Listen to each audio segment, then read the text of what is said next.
Boa noite. Que bom reencontrar o pessoal da terça-feira. Tem um tempo que não vemos aqui na terça-feira. Hoje para conversarmos um pouco sobre o Evangelho, sobre a doutrina espírita, eles que são o medicamento para as nossas almas. Quem de nós, queridos amigos, pode aqui levantar a mão e dizer: Bruna, eu não tenho problemas, não tenho dificuldades, não enfrento nada em minha vida que me leve, estou aqui porque já sou um espírito purificado, não tenho mais nada a passar aqui na Terra. Quem poderia, queridos amigos, levantar a mão e dizer isso? Nenhum de nós. Ai, ai, né, Aninha? Ai, ai, se pudéssemos. Então, queridos amigos, quando nós passamos pelas dificuldades da nossa existência, muitas vezes nos questionamos por que isso acontece comigo. Às vezes, é uma doença que atinge a nós ou alguém da nossa família, que vai despertar um processo doloroso para nós. Pode ser a perda de um ente querido, um coração que amamos muito. Pode ser algo mais direto, por exemplo, a gente pode perder o nosso emprego e às vezes não ter, meu Deus, como irei pagar as contas? Tenho um filho, tenho uma filha, como será que vai ser? E aí nos perguntamos constantemente: Deus, por que essas lutas? Às vezes eu olho para o lado, olho no Instagram, né, nas redes sociais, e vejo tantas pessoas que estão aparentemente bem. Eu disse aparentemente, porque nós não sabemos a dor de cada um, muito menos nas redes sociais. Então, quando nós nos perguntamos por que passamos por isso, queremos que algo venha até nós, preencher as nossas mentes, os nossos corações através da razão. Algo precisa ser lógico para que possamos ter a fé que nós falamos no começo do nosso Evangelho. E para nós trabalharmos um pouco dessa temática, nós trouxemos como pano de fundo uma história que está no livro Por que Comigo? Que a história traz a história de Mário e de Lúcia. Esse livro ele é uma psicografia da médium Vera Lúcia Marinzec de Carvalho. Muitos a conhecem pelo livro Violetas na Janela, pelo Espírito Patrícia. E nós estamos toda quarta-feira, às 19h30, estudando um outro livro dela, que é O que Encontrei do Outro Lado da Vida. São 16 relatos maravilhosos do que as pessoas, ao desencarnarem, espíritos que voltaram, vêm contar para a gente o que eles encontraram após desencarnar. Cada um com sua experiência, cada um com a sua vivência. É maravilhoso. Então, anotem na agenda de vocês que amanhã, às 19h30, vocês vão estar aqui de novo, eu tenho certeza. Mas hoje vamos focar na história de Mário e de Lúcia, nesse livro tão maravilhoso que é Por que Comigo? Tão rico, tão profundo de ensinamentos para nós. Então, quem seria Mário e quem seria Lúcia? Mário, queridos amigos, ele nasceu em uma família que era muito pobre, teve um pai que se entregou à bebida, ao vício do álcool, e por isso acabou abandonando a família. Mário foi abandonado junto com mais 2 irmãos e sua mãe. E assim, desde muito novo, muito cedo, ele precisou se empenhar para trabalhar, para ajudar em casa, para assumir esse papel que o pai deixou vazio naquele momento. E aí ele começa a trabalhar, a ajudar a sua mãe, até que ela também adoece e vem a desencarnar também. Com ele muito jovem. Então ele se torna órfão de mãe e pai aproximadamente aos 15, 16 anos. E aí ele decide ir para uma oficina mecânica, aprender o ofício de mecânico. E ele se torna um mecânico muito bom, excepcional. E ele aluga um quartinho e vai morar no quartinho próximo onde ele trabalha. E aí ele e os irmãos acabam se separando. Cada um vai para um lugar, cada um toma o seu rumo após o desencarne da mãe. E eles passam um longo tempo sem se ver. Quando acontece de certo dia, Mário ser convidado por um amigo dele para ir a uma festa de aniversário. Esses encontros que a vida parece que ao acaso traz para a gente. E nessa festa, ele se depara com Lúcia. a quem ele olha e diz: meu Deus, eu conheço essa mulher. Sabe quando você olha uma pessoa e você diz assim: mas eu conheço de algum lugar? E não sei de onde. Ele teve essa impressão com Lúcia. E aí ele ficou olhando para ela, ficou admirando e tal. E ela percebendo, né, que ele estava olhando. Ela morava vizinho a esse que convidou Mário para ir até a festa. E aí ele fica paquerando a Lúcia. E aí o amigo diz: você quer que eu apresente você para ela? Dá aquele empurrãozinho. E ele diz: calma, deixa eu me recuperar. Porque meu coração foi amor à primeira vista, realmente. E aí ele vai e é apresentado a Lúcia. Lúcia, ao contrário de Mário, ela já não teve uma vida, digamos assim, de uma dificuldade tão forte como a dele. Ela também era órfã de mãe e de pai, era criada por seu irmão mais velho, Carlos, e a esposa dele, Isabel, mas ela não teve uma vida, digamos assim, de tantas dificuldades financeiras quanto ele, porque quando o pai desencarnou, deixou para eles uma pensãozinha, então eles conseguiram se manter. E aí, esses dois se encontram, essas duas almas se encontram naquele momento, se apaixonam, começam a sair, se enamoram um do outro, ficam apaixonados, começam a namorar. E aí o tempo vai passando. Passam-se 2 anos, quando Mário diz: olha, está na hora da gente casar. Já está na hora, já tem 2 anos que a gente está junto. E aí Carlos se preocupa, porque ele diz: olha, Lúcia, você vai casar com ele mesmo? Porque assim o pai já teve problema, né, com álcool, será que ele não vai ter? Não é bom você pensar direitinho nisso? Ela diz: não. Ele é um homem bom, e realmente ele não tinha vícios, ele era trabalhador, era uma pessoa de conduta muito boa. E aí Carlos fica tranquilo e eles acabam casando na Igreja Católica, eles eram católicos, tá? E aí vai passando o tempo, eles moram primeiro na casa da mãezinha, de Lúcia, que ficou de herança, vão juntos ali trabalhando para construir uma vida. Conseguem comprar a casinha deles, financiam. Quando se passam 5 anos de casamento, olhe como já andamos. E aí, o que é que vem à vontade no casal? De ter um filho. Eles têm vontade de ter um filho. E após esses 5 anos, ela decide engravidar. E aí, ela começa as tentativas, ela tem dificuldade no começo, fica com muito medo de não ter esse filho. E aí, gente, acontece uma coisa muito interessante enquanto ela está fazendo tratamento. Porque Mário, ele tem um sonho. Um sonho.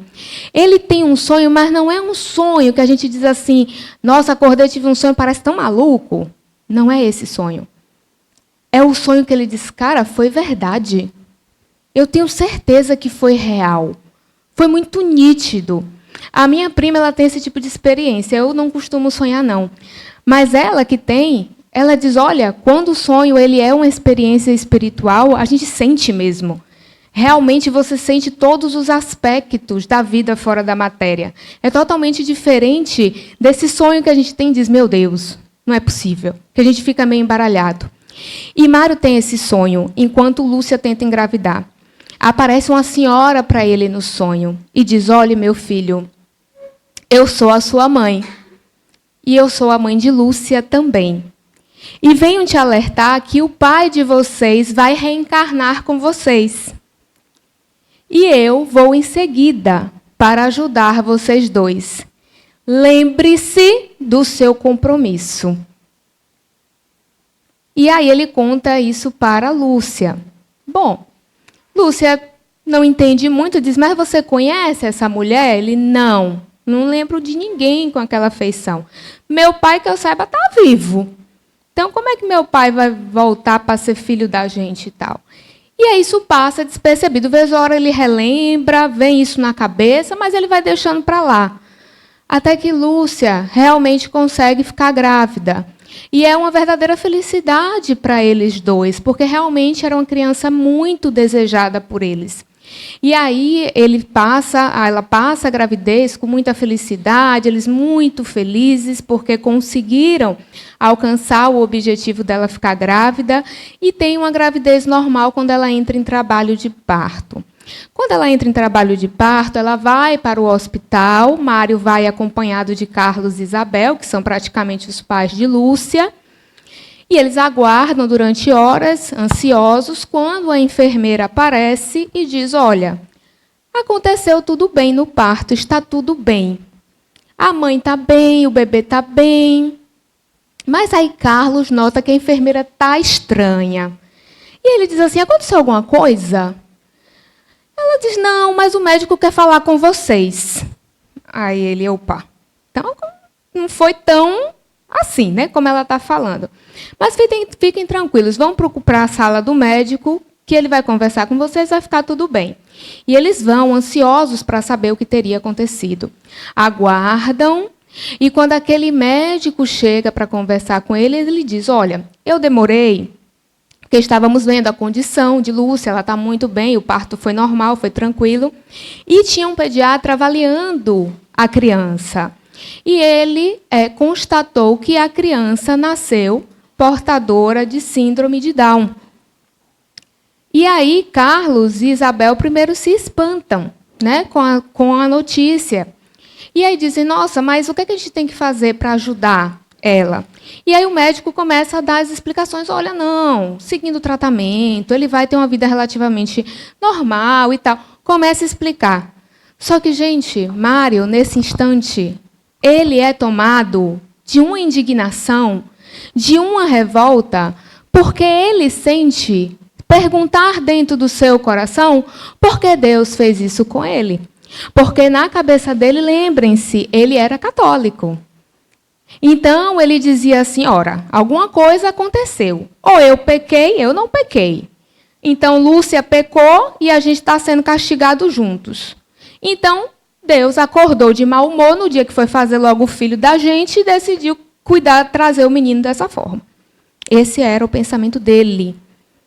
Indignado, revoltado. E aí ele diz para o médico, quando o médico diz assim: não, fiquem tranquilos, podem ficar felizes, porque a vida deles, apesar de ter alguns cuidados, vai ser feliz. Ele vai poder ser feliz. E aí, com a licença da palavra a todos, porque eu vou dizer só para vocês entenderem o que se passava dentro dele, ele olha para o médico e diz assim: doutor, o senhor se sentiria feliz se seu filho nascesse como um retardado? Perdão da palavra, que nós não utilizamos mais essa palavra, tá? É só para vocês verem como ele estava. O lado emocional dele. De tal modo que ele fica desequilibrado com o médico que ele precisa ser sedado. Porque ele não aceita aquela situação. Ele busca, inclusive, o auxílio de um padre, para que explique para ele por que ele está passando por aquilo com a esposa, por que ele é a esposa. E o padre diz: olha, meu filho, é assim mesmo, Deus tem os seus mistérios. Já ouviram falar de mistério? Minha avó adorava falar isso comigo. Perguntava as coisas, ela: mistério, minha filha, são os mistérios da fé. Aí o padre foi dizer isso logo para Mário, que estava revoltado. E aí ele diz: não, são os mistérios da fé, mas aceita, porque Deus tem um propósito para tudo. Se você passar bem, você vai para o céu. Vai você, vai sua mulher, vai seu filho. Então, aí ele diz, perdão da palavra de novo, tá? Ele olha para o padre e diz: olha, vai você e teu Deus para o inferno. Vocês estão percebendo o nível de revolta dele? Quando a nossa fé é fraca, quando ela não nos consola, não atinge a nossa razão e não traz as explicações de que nós necessitamos, o que ela provoca em nós, faz pensar em um Deus que é um Deus que se afasta da proposta do Cristo. O Deus que Jesus traz é aquele que ele diz: é nosso Pai, é meu Pai, é nosso Pai. É um Deus de amor, não é um Deus que pune, que castiga.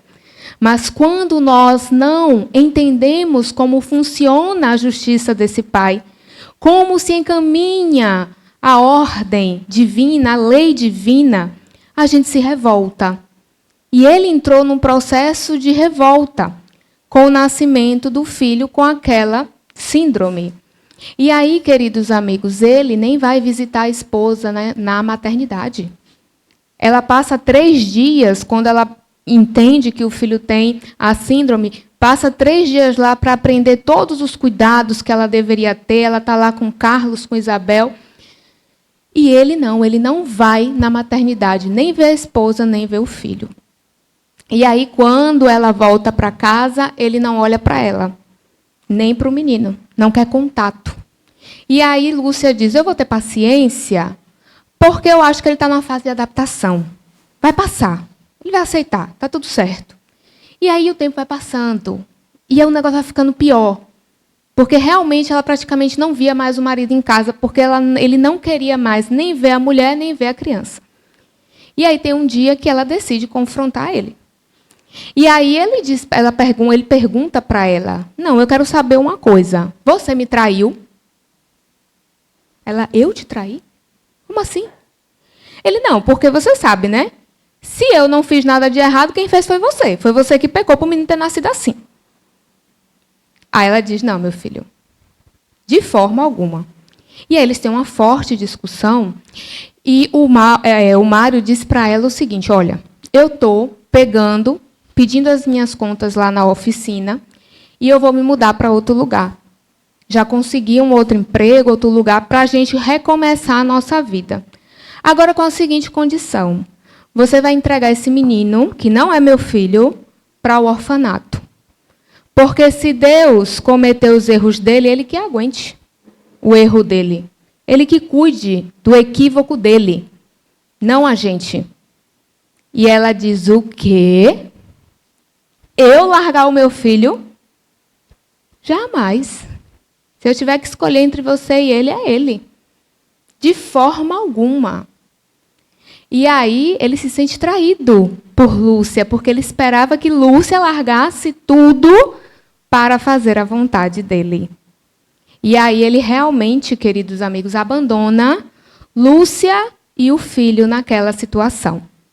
E aí Lúcia é muito apoiada por uma rede de amigos, de uma família incrível ao lado dela. E, gente, como nós precisamos desse apoio, não é? Quantas mães passam realmente, têm filhos que trazem alguma síndrome, trazem alguma dificuldade ali para aquela mãe que às vezes está só, criando o filho, como essa mãe precisa de nós, precisa desse apoio, que nós possamos olhar um pouco também para o lado e observar as lutas e as dificuldades do outro, porque tem muita gente sofrendo.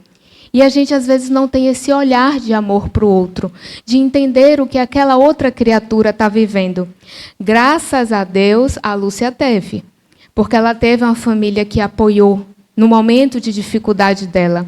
Mas ela trabalhava com costura, de domingo a domingo, para sustentar ela e o filho.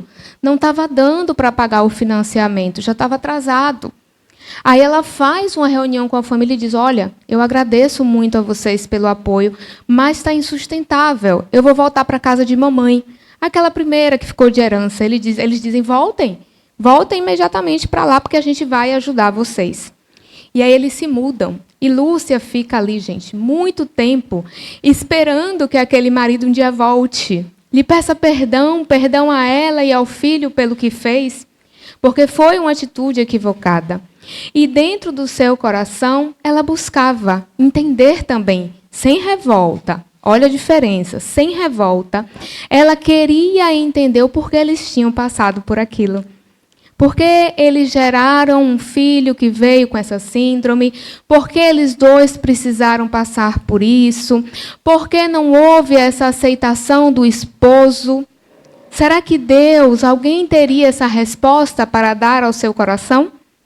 E aí é quando, dentre umas amigas que Lúcia tinha ali, a Cecília, ela um dia, depois de firmar a amizade com Cecília, ela pergunta para Cecília assim, Cecília, eu fui abandonada pelo meu marido, eu e meu filho, né? E aí conta tudo o que aconteceu.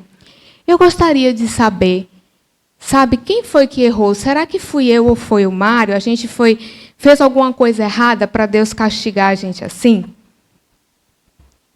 E aí a Cecília olha para ela e diz, vou te fazer uma pergunta. Se um filho seu cometesse um ato, mas um ato assim muito, muito, muito equivocado, uma maldade mesmo, você iria querer punir ele para sempre? E aí ela diz, não, meu filho não, de forma alguma. Eu amo meu filho. Eu ia tentar ajudar para que ele entendesse que ele errou e se tornasse uma pessoa melhor. Era isso que eu faria. Aí ela diz, então você acha que Deus vale menos do que nós?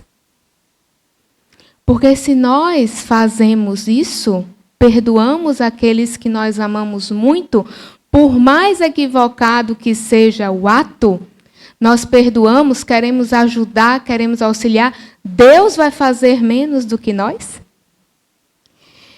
E aí ela diz, não, de fato, realmente não faz sentido. E ela diz, olha, eu e meu marido, nós somos espíritas, fala para ela. E a gente frequenta um centro que é aqui perto de casa. E nós gostaríamos que assim você fosse, para você conhecer um pouquinho da doutrina. Eu acho que lá você vai entender um pouco do que pode ter acontecido entre vocês. E aí Lúcia diz, está certo. No começo, ela vai com o Rodrigo, o menino é registrado como Rodrigo, eles vão só para tomar passe, porque Rodrigo não ficava muito quieto. Só que aí Cecília diz, olha, eu vou tirar um dia para poder ficar com o Rodrigo, para você começar a ir para as palestras, porque a palestra é importante, gente. A gente pensa que não, mas é aqui que a gente aprende da doutrina espírita, é aqui que a gente tem contato com o evangelho, é aqui que a gente recebe o medicamento. O passe é complemento. Às vezes a gente recebe ligação, a gente recebe mensagem, meu Deus, eu preciso de um passe, tal, tal, tal. Tudo bem, venha, é recurso divino, venha ser auxiliado. Aí, às vezes, a pessoa diz, mas a que horas que começa o passe? Eu digo, não, a reunião começa às 19h30. Não, mas quando é o passe? Só que não é só o passe que cura. O que cura é isso aqui que a gente está fazendo. É entender o evangelho, é entender a doutrina e qual é a proposta de Jesus para nossas vidas. E era isso que Cecília queria. Queria que Lúcia encontrasse a resposta que o coração dela necessitava. Que aquele coração de mãe necessitava. E aí ela diz, olha, eu descobri que na quinta-feira vai ter uma palestra sobre reencarnação. E eu quero que você vá. Eu acho que você precisa escutar essa palestra, esse ensinamento. Eu vou ficar com o Rodrigo e você vai, nesse dia. E ela diz, está certo, combinado. Na quinta-feira ela vai. E, queridos amigos, ela sai da palestra realmente renovada. Por quê? Porque ela encontra na palestra as explicações que ela precisava para o seu coração. Ela entende o Jesus como o médico de almas. Ela entende Jesus como o instrutor, como o professor que vai no âmago do nosso ser trazer a lição de que nós necessitamos. Mas, para além disso, ela entende o Jesus amigo, companheiro de todos nós em todas as lutas da vida. Ela começa a compreender que Jesus teve a sua missão aqui na Terra, que era trazer a mensagem libertadora para os nossos espíritos. Ele entendia, o mestre, que nós tínhamos dificuldade de entendê-lo.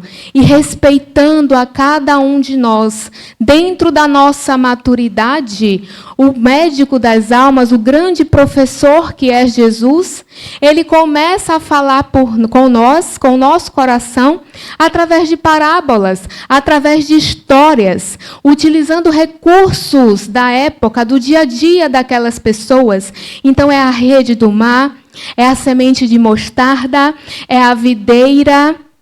Esses são os recursos que Jesus vai utilizando em sua missão para tocar a nossa alma. Porque ele sabia que ele não poderia dizer tudo de uma vez. Porque sim, ele é a luz do mundo, mas, queridos amigos, quando a luz é muito forte, ela cega, ela não clareia. E Jesus sabia que se a luz dele fosse plena para nós, iria nos cegar. Talvez ficaríamos até constrangidos perto da luz do Mestre. E essa não era a proposta.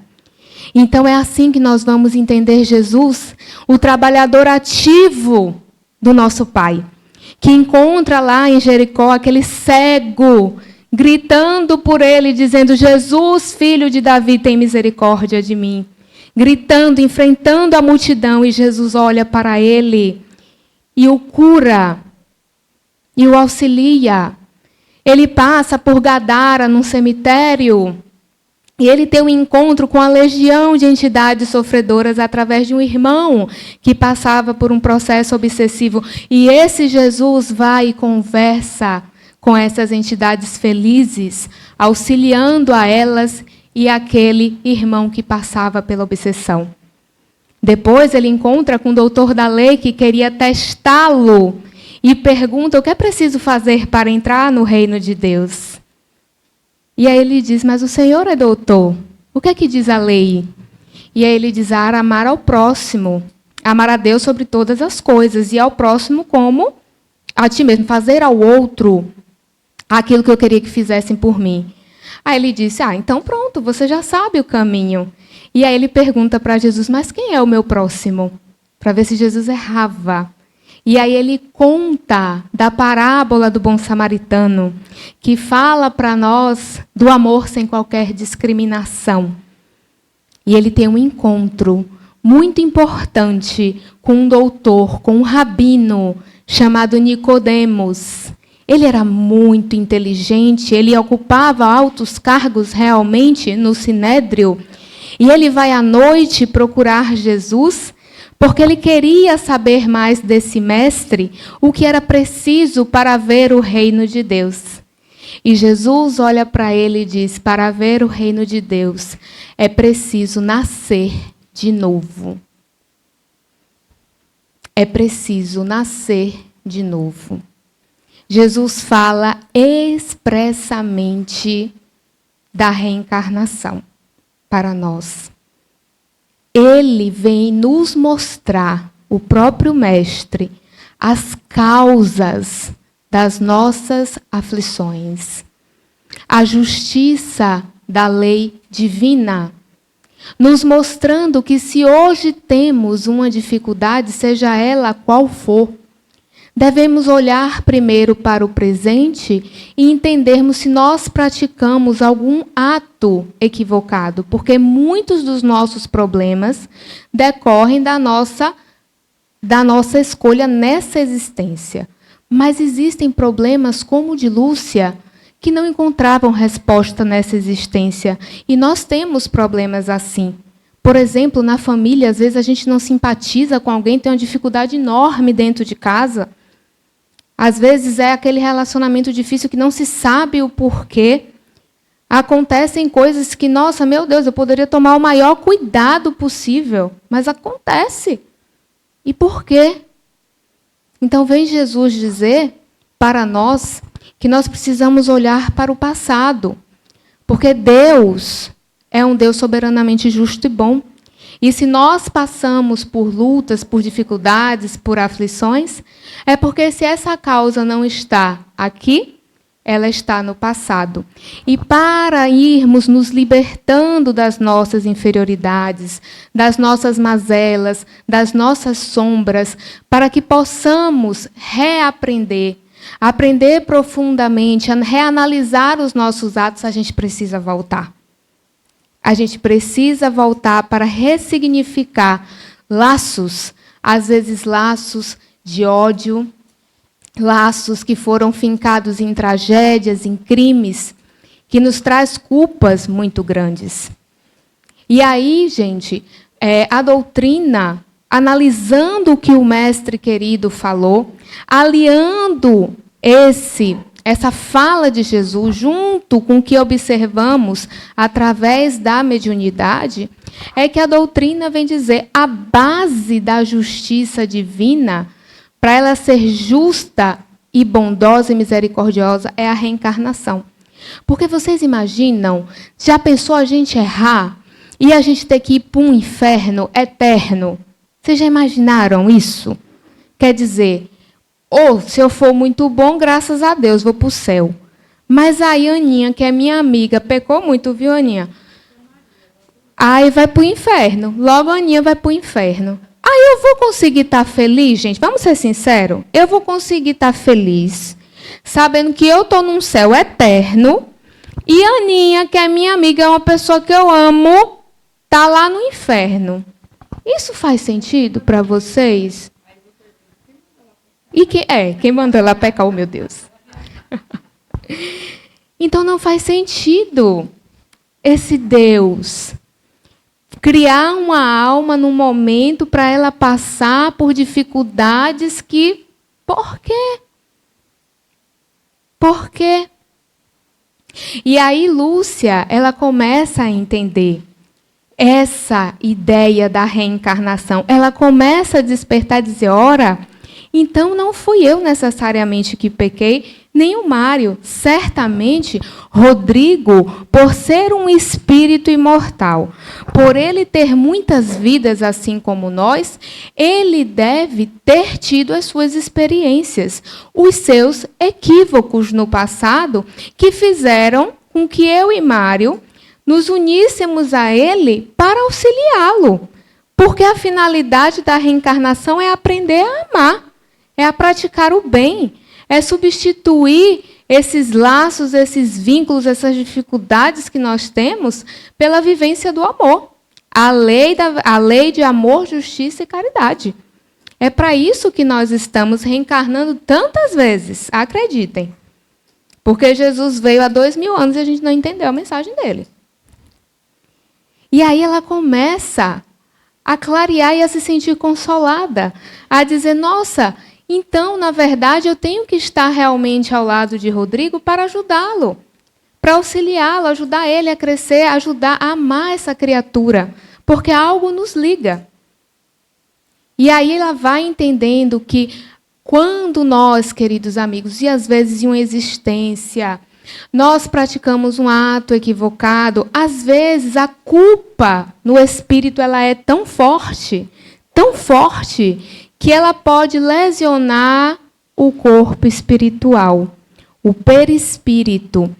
E esse perispírito fica tão lesionado que na hora que ele vai reencarnar, ele transfere para o corpo ele replica aquelas mazelas. E então acontecem as muitas enfermidades orgânicas, enfermidades psíquicas, emocionais, que nós trazemos do nosso passado, é a nossa bagagem que nós trazemos. E aí nós precisamos fazer o quê? Construir a partir de agora um futuro maravilhoso para todos nós. Porque é isso que Jesus diz. Dentro de vós, a luz, há o DNA divino. Se nós fizéssemos hoje um teste de DNA espiritual, ia ser todo mundo irmão. Todo mundo ia ser irmão. Olha que coisa maravilhosa. Como somos.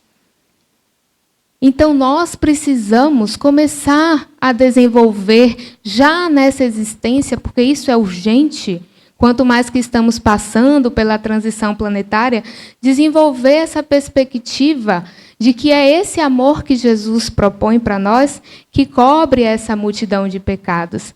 E deixa eu dizer para vocês, no livro conta por que é que eles se uniram. Estariam unidos Mário, Lúcia e Rodrigo.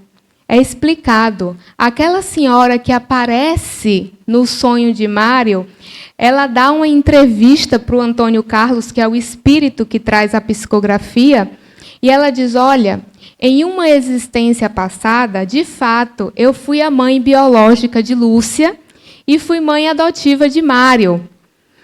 O Rodrigo, ele era meu marido, ele era meu esposo naquela encarnação. E ele encontrou o Mário abandonado e tudo mais, e teve toda a vontade de criá-lo como filho, e nós o adotamos. E aí o tempo foi passando, e, na verdade, Lúcia e Mário, naquela encarnação, desde pequenos, se amavam. Só que aí o pai, o Rodrigo, diz o quê? Não, mas vocês são irmãos. Ele diz, não, mas eu sou adotado. Eu não sou irmão, assim, biológico dela. A gente pode casar. Aí ele diz, não, mas é porque eu tive um amante, e você, na verdade, é meu filho biológico também. Então, vocês não podem. E ele separa os dois. Isso causa uma mágoa, um rancor muito grande de Lúcia e de Mário com Rodrigo. E aí Rodrigo, ele passa por uma crise financeira severa e ele pede ajuda aos filhos. Pede que eles o ajudassem a superar aquela dificuldade para que, como se dizia na época, a família não caísse na vergonha. E aí, eles mesmo tendo condições, eles dizem que eles não fariam, não ajudariam, porque estavam magoados com o pai, por ter separado eles. E aí, o que o pai faz? Ele decide forjar um acidente em que ele morreria para ele receber um seguro que cobriria as dívidas. E aí ele simula um acidente, acaba desencarnando na simulação desse acidente. E aí a Doroteia, que é a mulher, ela diz, eu recebi realmente o seguro, e quando eu recebi o seguro, eu entendi tudo o que ele fez. Ele diz, ele cometeu suicídio, para que o dinheiro viesse para a gente, para pagar as contas e a gente recomeçar. E aí, assim que ela desencarna, ela vai atrás de Rodrigo. E Rodrigo estava passando por muitas lutas no plano espiritual, até que ela, Doroteia, consegue socorrer ele para ser tratado em um dos postos de socorro da espiritualidade. Depois ela consegue socorrer Mário, consegue socorrer Lúcia. E eles, no plano espiritual, entendem. Eles dizem, nossa, mas Rodrigo, ele foi um bom pai para a gente. Ele adotou Mário com todo o amor do mundo. Deu tudo para eles. E nós, por um mero capricho, fechamos a porta do nosso coração para o nosso pai. Então, agora, nós precisamos nos comprometer a voltar com ele. Nós precisamos dar a ele agora o amor que nós não demos, o perdão que não foi dado no momento certo. Então, nós vamos voltar, vamos nos unir dessa vez e vamos recebê-lo como nosso filho, para que nós possamos, todos nós, nos reajustarmos. E aí Doroteia diz, mas vocês sabem que ele, como ele desencarnou, foi pelo suicídio, talvez possa ser que ele venha com alguma síndrome, algo assim. E na espiritualidade eles dizem, a gente aguenta. Porque os benfeitores alertam, né, Aninha, gente? Diz pra gente, rapaz, está demais. E a gente diz, eu aguento o rojão, uma demais. E a espiritualidade vai com calma. E a Doroteia diz, vocês têm certeza que vocês estão prontos? E os dois dizem, estamos. E aí o Mário esqueceu, né, gente? Agora, queria adverti-los, tá? Que nem todo mundo que vai nascer com algum tipo, uma pessoa com deficiência, com alguma deficiência, não necessariamente ela passou pelo suicídio, tá? Eu já vi em algumas redes sociais, TikTok, essas coisas, pessoas pegando recortes de palestra para dizer que toda pessoa que é PCD, né, uma pessoa com deficiência, ela foi um suicida necessariamente na vida passada. E não tem nada a ver, queridos amigos. Tem um livro da Vera Lúcia maravilhoso, que é Deficiente Mental, porque foi um. E a primeira história é sensacional, porque ela conta a história de 3 médicos.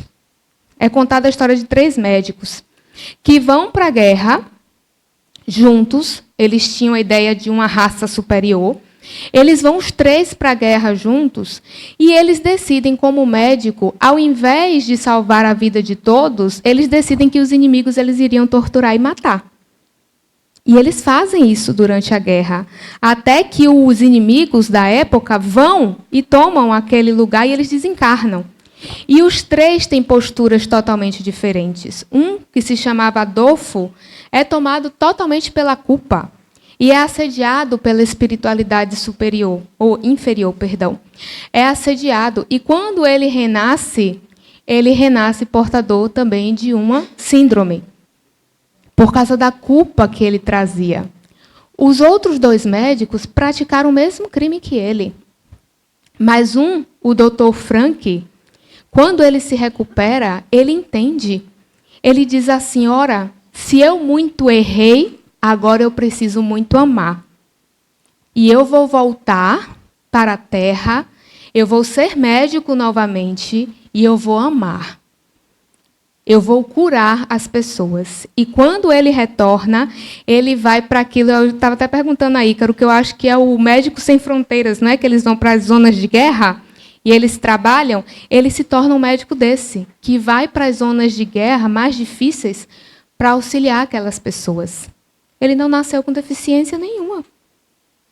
Ele foi exercer a medicina, de novo, em favor da humanidade, em favor do próximo, que era o que ele não tinha feito. E o terceiro médico se entrega, entende no começo que ele precisava se reajustar. Mas quando ele reencarna, como diz a Aninha, ele esquece o compromisso. E ele se torna uma pessoa amarga. Aquela pessoa que a gente não consegue nem estar perto, que a energia é ruim, a gente consegue ficar perto, de tão azedo que é. Ele sentia a vontade de ter o poder que ele tinha antes e não sabia porque aquilo não era dado. Então, era uma pessoa frustrada. E aí até o benfeitor diz, olha, para o Adolfo, se você visse o que eu vejo, você vê que esse comportamento dele, de revolta, de indignação e tudo mais, está provocando nele um processo de câncer. Aí ele diz, então ele vai resgatar pelo câncer? Ele diz, depende. Se ele souber sofrer. Porque e se ele se revoltar ainda mais? Com aquela doença que vai vir para ele. Então, não pensemos que a justiça divina funciona 1 mais 1 igual a 2. Não é assim, queridos amigos. Então, cuidado com esses vídeos que viralizam. Todo autista é um suicida. Todo não sei o que é não sei o que. Não é assim. Porque, antes de tudo, a justiça divina ela é misericordiosa. Ela é cheia de amor por nós. E que tenhamos gratidão ao Pai por essa oportunidade maravilhosa que nós temos hoje. Porque Lúcia saiu daquela palestra consolada e refez toda a vida dela com o filho. Acabou se casando novamente, adotou uma criança com esse marido. Depois eles tiveram a filha, que foi a Doroteia, que voltou com ela para estar do lado do Rodrigo.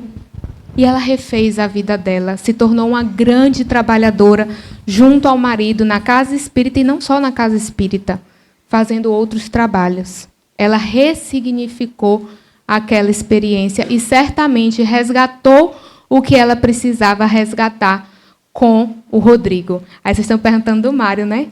E o que aconteceu com o Mário? O que vocês acham? Não vou contar, não. Vocês vão ler o livro. Vocês vão comprar para ler. Mas só para resumir, o Mário ele sofre muito, tá? Ele sofre muito por causa dessa revolta dele, até que só quando o filho já está na adolescência, ele encontra a doutrina espírita e começa a entender.